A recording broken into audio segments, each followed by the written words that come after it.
For some, this might be a difficult subject to discuss. However, it is a subject that must be discussed and addressed because it's preventable.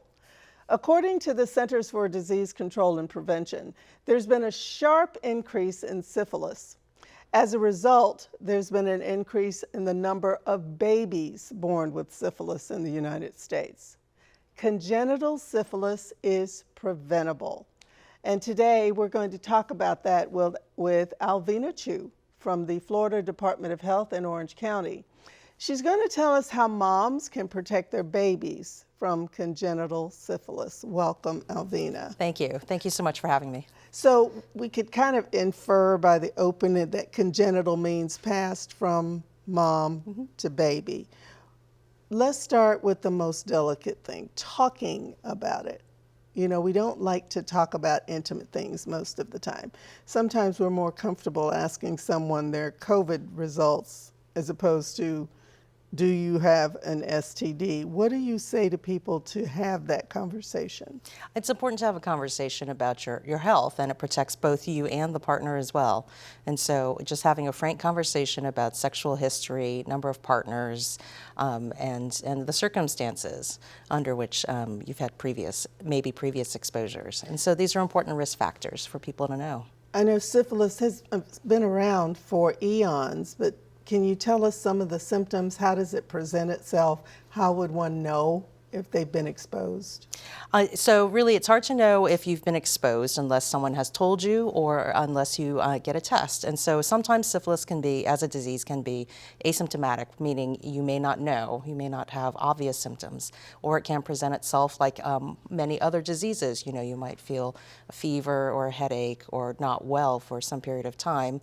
But one important thing to know is that if you've had unprotected sex and potentially an exposure is to get tested, because untreated syphilis can have serious consequences for yourself as an adult, but then also if you're pregnant or a woman who is planning to become pregnant, can have serious consequences for your baby. Now we're talking about congenital syphilis here. Why is this such a problem? And tell us about the spike in cases. I mean, is it certain age groups? Well, we know women of childbearing years, but can you pinpoint a group that's most at risk? So here in Orange County, you know, the adult syphilis cases have increased some. The spike has really been in congenital syphilis. So babies born with syphilis, that's been an 86% increase over the last year. Wow. And so that's really serious. And so essentially that tells us that the moms don't know that they have syphilis when their babies are born. And so it's important to get tested early on in your pregnancy. Is that a regular part of testing during pregnancy? It is recommended that women on their first prenatal visit be tested for syphilis, ideally in the first and third trimester. What are the consequences to the baby if the mom doesn't get treated for syphilis? I mean, the most serious consequence is that the baby can be stillborn. Or the baby can die during birth. Sometimes if the babies are born with congenital syphilis, they may not exhibit symptoms during birth or right then, but they may later on in several years later potentially develop severe consequences such as neurological symptoms such as brain damage or neurological or brain function, damage to their bones, and so bone deformities, and then also potentially skin and organ involvement. Orange County has the number you just mentioned just blows my mind, 86%. How do you combat something like that, other than, of course, like we're doing, talking about it? So really getting the information out, to providers, so to healthcare providers, to encourage those conversations with women, which also may be difficult, not just between partners, but between providers and their patients. You know, not a lot of people want to talk about their sexual history right off the bat with a person they've never met before. Right. But it's important, and so we want providers to know, to have this conversation with women about syphilis testing and congenital syphilis, and have that in the forefront of their minds when they're treating women. If there's a woman watching now who is pregnant and is thinking, I don't know if I've been tested, you know, it's too late, maybe I don't want to know, because sometimes people go there. You know, I just don't want to know. What would you say to those folks? It's every case of congenital syphilis is preventable, and one case is one case too many. And so syphilis is treatable, preventable and treatable. So treatable with antibiotics.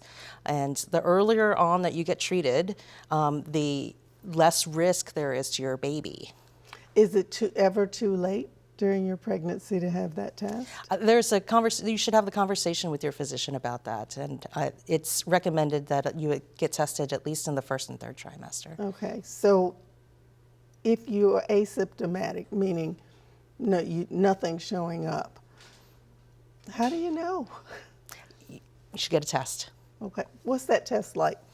So there's different kinds of tests. It can be a blood test, and they'll look for antibodies or antigens. They'll look for either the bacteria itself or whether or not you have antibodies. Your immune system, after it's exposed, would develop some antibodies specifically to the syphilis bacteria. So closing words for someone who's just tuned in and caught the tail end of congenital syphilis. What is it? How do I know? What would you say to someone who may never hear another word about this? It's important that if you're a woman of childbearing age and sexually active, that you get tested for syphilis at least annually at your exam. And then also if you are pregnant, that you speak with your physician about getting tested for syphilis in the first and third trimester to get treatment right away if you are positive, and also prevent serious consequences for the baby. Because this is not something that, okay, I'll do it. This is a life or death situation for an unborn child. Does the mom, if left untreated, have the same risk, mortality? It's possible. Okay. So we're talking take care of yourself and ask the difficult questions. Have you found that the communication is perhaps the most difficult part of this, just asking a partner to get tested? Have you been active with more than one person? Certainly those kinds of intimate conversations are the most important and the most difficult, especially, and they're downstream. And so if one could prevent it right at the point of the beginning, Yeah. The earlier the prevention, the better. Well, thank you for shedding some light on what can be a very delicate but deadly problem if you don't get tested. Thank you, Alvina. Thank you. Reduce your risk of getting syphilis before and during pregnancy. Have an honest conversation about your sexual history and STD testing with your healthcare provider. Remember, it's possible to get syphilis and not even know it, because sometimes the infection may cause no symptoms, only very mild symptoms, or symptoms that mimic other illnesses. Thanks for joining us.